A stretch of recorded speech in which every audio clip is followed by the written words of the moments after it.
அண்மை செய்தி. நிலச்சரிவால் பாதிக்கப்பட்டுள்ள கேரளத்திற்கு உதவ தயார் என்று தமிழக முதலமைச்சர் மு.க.ஸ்டாலின் தெரிவித்திருக்கிறார். அது குறித்தான அண்மை செய்தியை பார்த்து வருகிறோம்.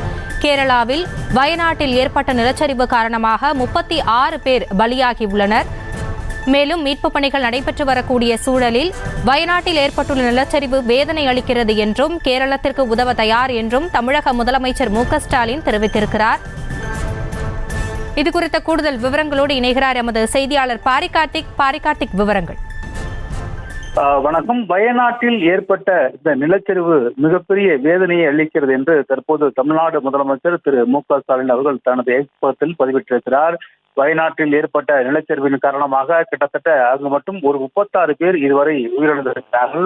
மேலும் நூற்றுக்கணக்கானோர் அங்கு சிக்கியிருக்கலாம் என்ற தகவல் அடிப்படையில் தொடர்ச்சியாக மீட்பு பணியை கேரள அரசு மற்றும் மத்திய மீட்பு படையினர் தொடர்ச்சியாக அந்த மீட்பு பணியில் ஈடுபட்டு வருகிறார்கள். மேலும் மக்கள் தங்களுடைய வீடு உடைமைகளை இழந்து இருக்கும் ஒரு சூழல் இருக்கிறது. குறிப்பாக தென்மேற்கு பருவமழை பெய்ததன் தொடர்ச்சியின் காரணமாக நேற்றைய தினம் பெய்த அதிமழையின் காரணமாக கேரளா வயநாடு முழுக்கவே பல்வேறு இடங்கள் பாதிக்கப்பட்டிருக்கிறது. குறிப்பாக பல இடங்களில் அங்கு நிலச்சரிவும் ஏற்பட்டிருக்கிறது. நேற்று நடைபெற்ற அந்த நிலச்சரிவின் காரணமாக இதுவரை 36 மனித உயிர்கள் எழுந்திருப்பது மிகப்பெரிய வேதனை அளிக்கிறது என்று அனைத்து தரப்பிலும் தெரிவித்துள்ள தொடர்ச்சியாக அவங்க மீட்பு பணியும் நடைபெற்று வருகிறது. ஒரு பக்கம் முதலமைச்சர் அவர்கள் தன்னுடைய கருத்து தெரிவிக்கும் அடிப்படையில் 36 உயிர்கள் உயிரிழந்தது தொடர்பாக பல்வேறு பேர் தங்கள் இரங்கலை தெரிவித்த நிலையில் மனித உயிர்கள் இழந்தது மிகப்பெரிய வேதனை அளித்திருக்கிறது என்று தமிழ்நாடு முதலமைச்சர் தெரிவித்திருக்கிறார்.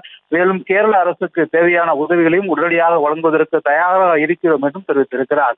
கேரள அரசிற்கு தேவையான தளவாடங்கள் அதே போல மனித சக்தி என அனைத்தையும் வழங்குவதற்கு தயாராக இருப்பதாகவும் தமிழ்நாடு முதலமைச்சர் தெரிவித்திருக்கிறார். மேலும் வயநாட்டில் ஏற்பட்டிருக்க இந்த சோகம் மிகப்பெரிய ஒரு சோக அலைகள் ஏற்பட்டிருக்கிறது. குறிப்பாக கேரளா முழுவதற்கும் தென்மேற்கு பருவமழை தொடங்கிய காலத்திலிருந்து தொடர்ச்சியாக தற்போது வரை ஜூன் முதல் வாரத்தில் துவங்கிய அந்த மழையானது தற்போது வரை பெய்து கொண்டிருக்கிறது. கிட்டத்தட்ட 3 மாதத்துக்கு மேலாக இந்த மழையானது தொடர்ச்சியாக பெய்திருக்கும் நிலையில் அங்கு அடிக்கடி பல்வேறு நிலச்சரிவு உள்ளிட்ட இயற்கை பேரிடர்கள் ஏற்பட்டு வருகிறது. இதன் காரணமாக நேற்று ஒரே நாளில் பெய்த படு கனமழையின் காரணமாக இத்தகைய உயிரிழப்பு ஏற்பட்டிருக்கிறது.